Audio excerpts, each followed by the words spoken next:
Şerife'nin örgü dünyasına hoş geldiniz. Bugün hem bayan yeleklerine hem de erkekler için hırka veya kazak yapabileceğiniz bir örgü modeli hazırladım. Modelim 8 ilmekle yapılıyor. Aralarda ikişer tane ters ilmek kullandım. Toplamda 10 ilmeğin katlarını ayarlamanız lazım. 10, 20, 30 şeklinde. En son 2 tane kenar ilmeği ilave ediyoruz. İki model için 10 artı 10, 20 ilmek. 2 kenar ilmeği ile birlikte 22 ilmek hazırladım. Örgüme başlıyorum. Şu anda örgümün ilk sırasındayım. Burası örgümün arka tarafı. Başlangıç ilmeğini örmeden aldım.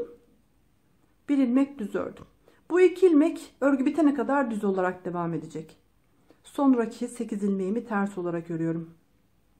4, 5, 6, 7, 8. Burası modelimi oluşturan bölüm. Arada tekrar 2 ilmek düz örüyorum. 8 ilmek ters.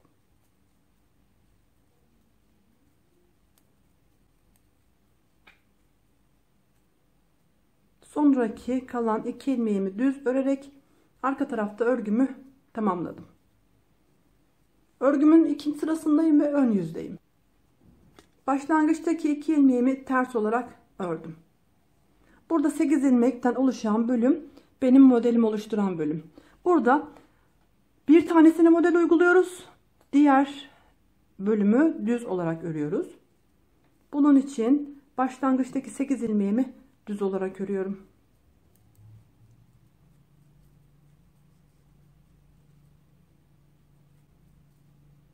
Aradaki ilmeğimi ters olarak ördüm. İkinci 8 ilmeğe gelince bu kısma model uyguluyorum. Başlangıçtaki 2 ilmeğimi düz olarak örüyorum. Burada tam ortada kalan 2 ilmeğin yerini değiştiriyoruz. Burada yer değiştirirken baştaki 2 ilmeği örgünün sonuna almamız lazım. Bunun için 3. ve 4. ilmekleri örgümün arka tarafından şişime alırken 1. ve 2. ilmeği örgümün ön tarafından bu şekilde arkaya alıyorum. İlmeklerimin hepsini birleştirdim ve bu 4 ilmeği düz olarak örüyorum.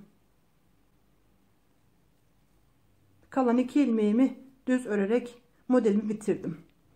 Burada tam ortadaki 4 ilmeği burgu yaptık. Başlangıçtaki ilmekleri sol tarafa yatırarak yer değiştirdik. 2 ilmek ters örerek sıramı tamamladım.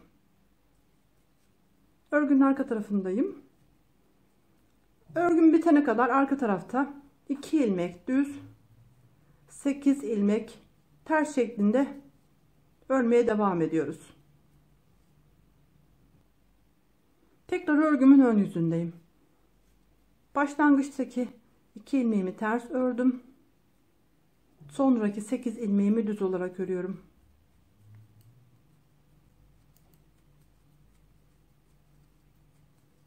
Bu bölümü boş olarak bırakıyoruz. Model uygulamıyoruz. Arada 2 tane ilmeğimi ters ördüm. Sonraki 8 ilmeğe gelince bu defa baştaki 4 ilmeği ve sondaki 4 ilmeği burgu yapıyoruz. İlk burgumuzu sol tarafa geçirerek yapmıştık. Bu defa tam ters işlemi yapıyoruz. 3. ve 4. ilmeği bu defa örgümün ön yüzünden alıyorum ve diğer ilmeklerin başına geçiriyorum.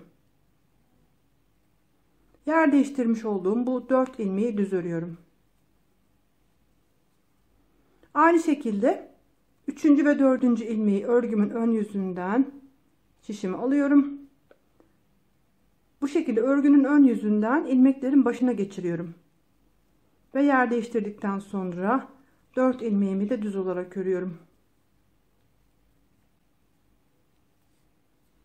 İlk burgumuzu sol tarafa yatırdık. İkinci yapmış olduğumuz burguları ise sağ tarafa.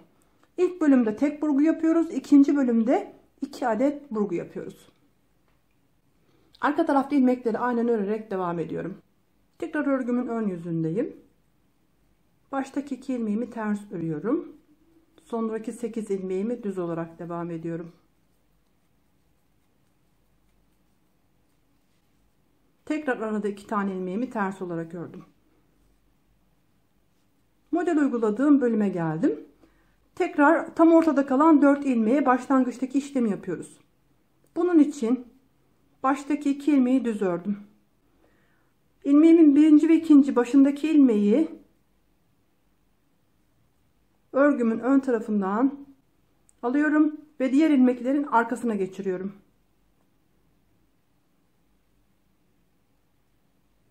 Bu şekilde ilmeklerimizi sol tarafa yatırmış oluyoruz. Ve bu 4 ilmeği düz olarak örüyorum.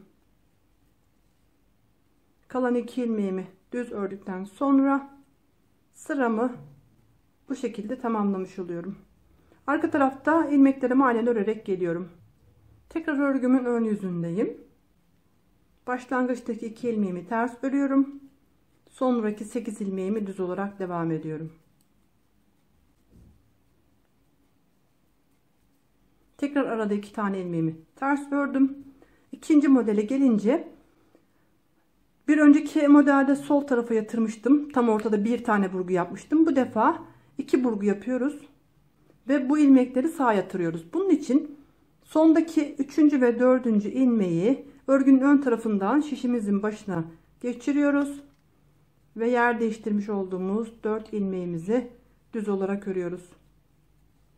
Aynı şekilde 3. ve 4. ilmeği örgünün ön tarafından ilmeklerin başına geçiriyoruz ve bu 4 ilmeği düz olarak örüyoruz.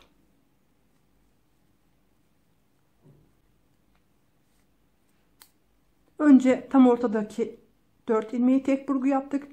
Sonra 2 burgu yapıyoruz. Tekrar tam ortada tek burgu yaptık ve tekrar 2 burgu yaptık. İlmekleri arka sırada aynen oldukları gibi örerek devam ediyorum.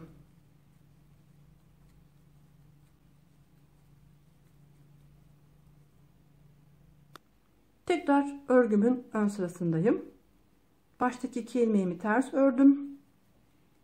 Sonraki 8 ilmeğimi düz örüyorum. Tekrar aradaki ilmek ters ördüm. Burayı hızlı geçiyorum çünkü herhangi bir işlem yapmıyorum. Şimdi ikinci modele gelince tekrar tam ortadaki 4 ilmeğe burgu yapıyoruz. Baştaki 2 ilmeğimi düz olarak ördüm. Burada 3. ve 4. ilmeği arka taraftan sağ şişime alıyorum. Baştaki 2 ilmeği ön taraftan diğer ilmeklerin arkasına geçiriyorum. Ve yer değiştirdiğim bu 4 ilmeği düz örüyorum. Kalan 2 ilmeğimi düz ördüm. Böylece ilk modelimi tamamlamış oldum. Örgüm arka tarafta ilmekleri aynen örerek devam ediyorum. Son burgumu yaptıktan sonra arka tarafta ilmeklerimi aynen ördüm. Ön tarafa gelince burada modeli kaydırıyoruz. Bu defa boş bıraktığımız bölüme model uygularken diğer bölümü düz olarak örüyoruz. Hemen ikinci modelin kurulumunu görelim ve modelimizi bitirelim. Baştaki 2 ilmeğimi ters ördüm. Burada ilk olarak ortadaki 4 ilmeği burgu yaparak başlıyoruz. Bunun için 2 ilmek düz ördüm. Ve örgümün tam ortasındaki 4 ilmeğe burgu yapmam lazım. Baştaki 2 ilmeği örgünün ön tarafından diğer ilmeklerin arkasına geçirdim. Yer değiştirdikten sonra bu 4 ilmeğimi düz olarak ördüm. Böylece ikinci modelimize başlamış oluyoruz. Kalan 2 ilmeğimizi düz örüyoruz. Aradaki ilmek ters ördüm. Bir önceki bölümde burgu uyguladığım 8 ilmeğimi bu defa düz olarak örüyorum.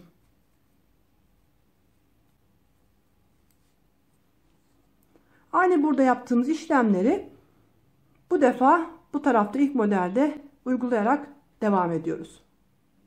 Burgularımızı önce ortadaki ilmekleri sol tarafa geçirerek yapıyoruz. İkinci bölümde başta ve sonda 2 burgu yapıyoruz. Bu ilmekleri sağ tarafa yatırıyoruz. Üçüncü bölümde ise tekrar ortadaki ilmekleri sol tarafa yatırarak yapıyoruz. Dördüncü bölümde hem başta hem sonda yaptığımız burgu işlemlerini sağ tarafa geçirerek yapıyoruz. Sonuncu modeli ise tam ortadaki ilmekleri sol tarafa geçirerek bu şekilde 1, 2, 3, 4, 5 defa burgu modelini tekrarlayarak devam ediyoruz. Her ön sırada burgu modelimizi tekrarlıyoruz. Burada modeli bitirdikten sonra bir sonraki bölümde yandaki modeli uygulayarak kaydırma yapıyoruz. Dediğim gibi hem bayan hem erkek örgülerinde kullanabilirsiniz. Burası örgümüzün arka tarafı. Herkese kolay gelsin.